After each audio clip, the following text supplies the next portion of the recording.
दोस्तों स्वागत है आप सभी का लर्निंग हब में। आज हम करने जा रहे हैं, देखिए, बिहार बीपीएससी के लिए महत्वपूर्ण प्रश्न। ये केबीसी नैनो बुक है, इसमें जितने भी ऑब्जेक्टिव दिए हुए उसे हम कवर करने वाले हैं। तो चलिए स्टार्ट करते हैं। तो ये है प्राचीन भारत।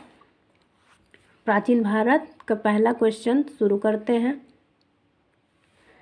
पहला प्रश्न है, इनमें से किस ग्रंथ में मगध क्षेत्र में रहने वाले लोगों के लिए व्रात्य शब्द का प्रयोग किया गया है?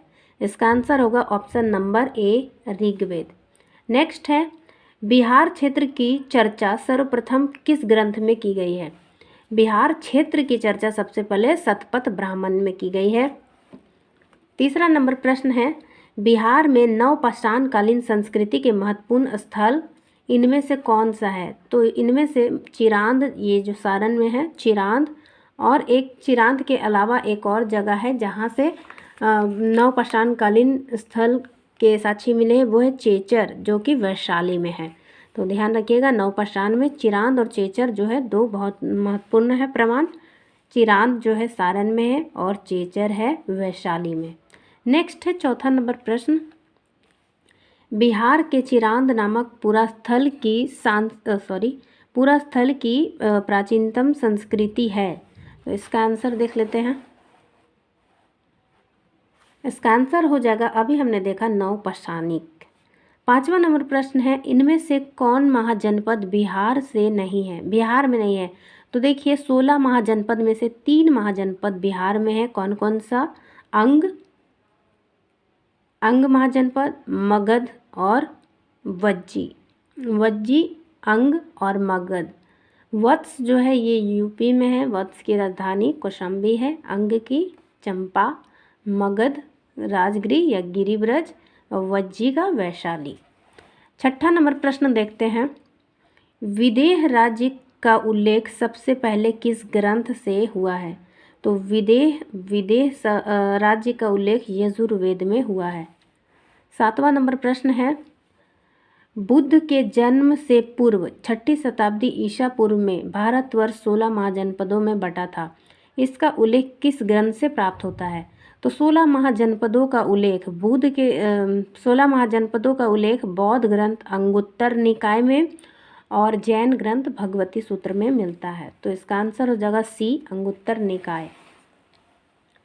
हम नेक्स्ट प्रश्न देखते हैं, 8वां नंबर, बौद्ध साहित्य में किस नगर का उल्लेख नहीं है?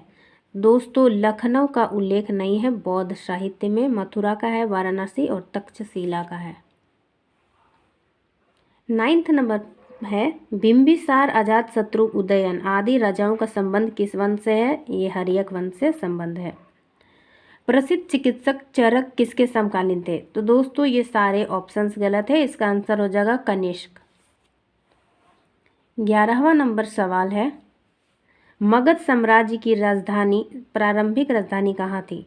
तो आपको पता होगा, राजगृह या गिरिब्रज जो है मगध साम्राज्य की प्रारंभिक राजधानी थी। इनमें से किसके शासनकाल में भारत पर सिकंदर का आक्रमण हुआ? जिस समय सिकंदर का आक्रमण हुआ उस समय नंद वंश का शासक था, ये घनानंद का शासन था। इसी को हटाकर चंद्रगुप्त मौर्य शासक बना था और उसने मौर्य साम्राज्य की स्थापना की थी। नेक्स्ट है 13वां नंबर, विशाख दत्त कृत मुद्रा राक्षस में मौर्यों के लिए किस शब्द का प्रयोग किया गया है? तो विशाख दत्त की मुद्रा राक्षस में मौर्यों के लिए वृषल शब्द का प्रयोग किया गया है। 14वां नंबर प्रश्न देखते हैं, इनमें से किस राजा ने श्रवणबेलगोला में स्थित चंद्रगिरी पहाड़ी पर अपना शरीर त्यागा था? तो इसका आंसर है मौर्य सम्राट चंद्रगुप्त मौर्य। इसने जैन धर्म को अपना लिया था और श्रवणबेलगोला स्थित चंद्रगिरी पहाड़ी पर अपना शरीर त्याग दिया था। नेक्स्ट है, मौर्य सम्राट बिंदुसार किस संप्रदाय का अनुयायी था? तो ये आजीवक संप्रदाय का अनुयायी था। नेक्स्ट है 16वां नंबर प्रश्न है, मगध के किस शासक ने कश्मीर में श्रीनगर की स्थापना की? इसका आंसर हो जाएगा अशोक। प्राचीन भारत का विख्यात राजनीतिज्ञ वत्सकार किसके दरबार में मंत्री पद पर सुशोभित थे? तो इसका आंसर है अजातशत्रु।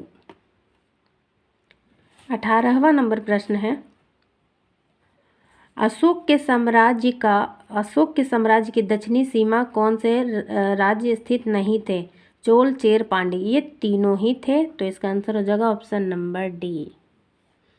अब 19वां नंबर सवाल है, अशोक ने किस बौद्ध भिक्षु से बौद्ध धर्म की शिक्षा ग्रहण की थी?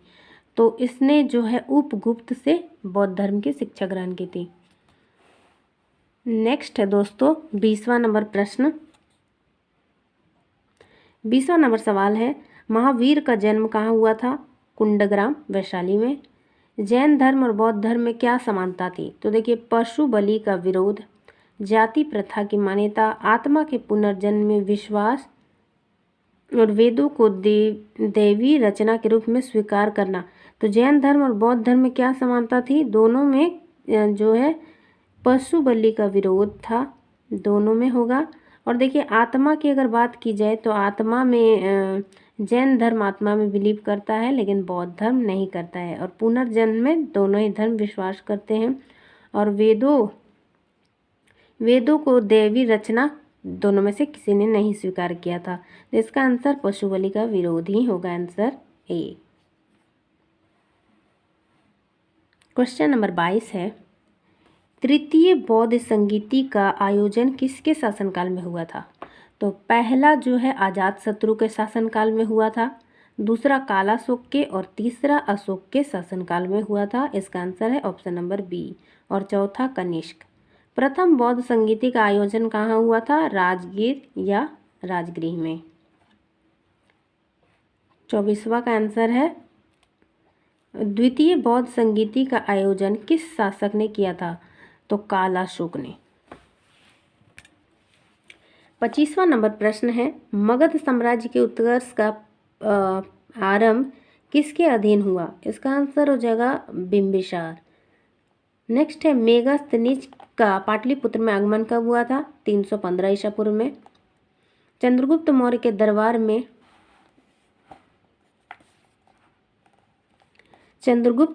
दरबार में आने वाले दूत मेगास्थनीज को किस शासक ने भेजा था? सेल्यूकस निकेटर ने। 29वां नंबर प्रश्न है, अशोक द्वारा अपने पड़ोसियों के साथ मैत्रीपूर्ण संबंध का उल्लेख किस ग्रंथ में किया गया है? शिलालेख 13। किस अभिलेख में? शिलालेख 13वां में किया गया है।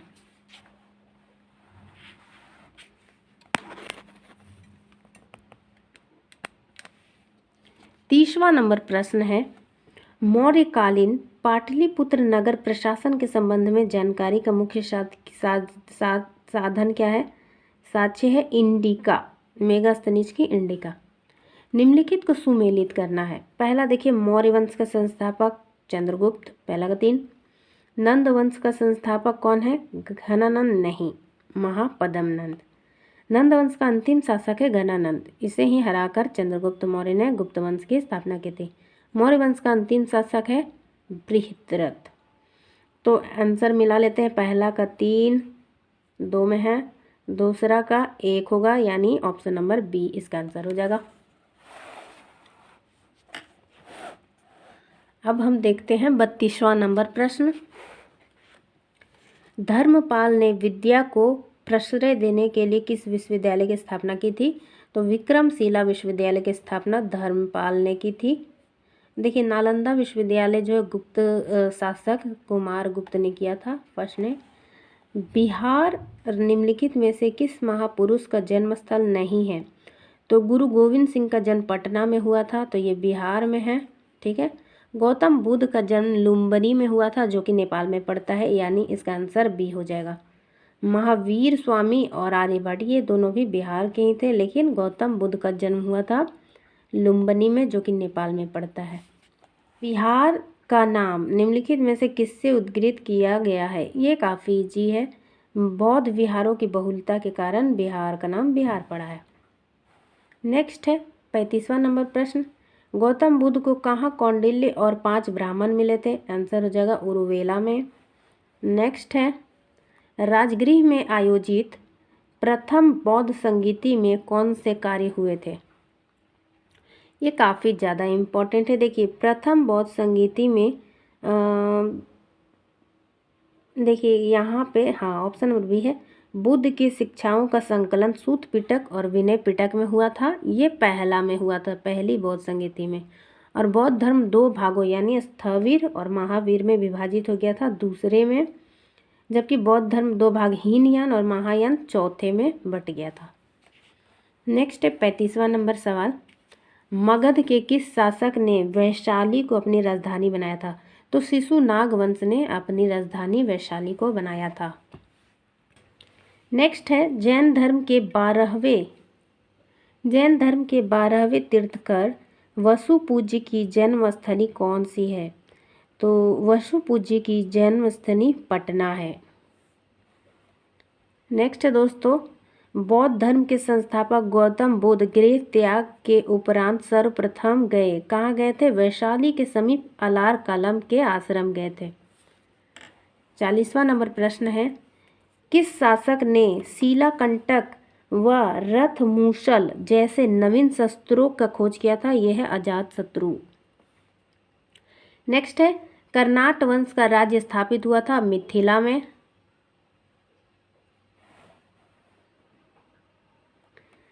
प्रसिद्ध बौद्ध भिक्षु सारिपुत्र का जन्म कहाँ हुआ था? तो सारिपुत्र का जन्म हुआ था नालंदा में। मगध साम्राज्य में कलिंग का विलय सर्वप्रथम किया था। तो मगध साम्राज्य का कलिंग में सबसे पहले विलय किसने किया था? वो था महापद्मनंद। यहाँ ऑप्शन नंबर डी। नेक्स्ट है दोस्तों, बिहार के किन क्षेत्रों में अंग महाजनपद स्थित था?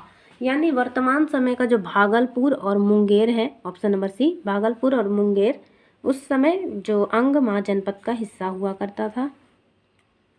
किस संहिता में पाटलिपुत्र पर यूनानियों के आक्रमण का उल्लेख है? तो गार्गी संहिता होगा इसका आंसर, ऑप्शन नंबर सी।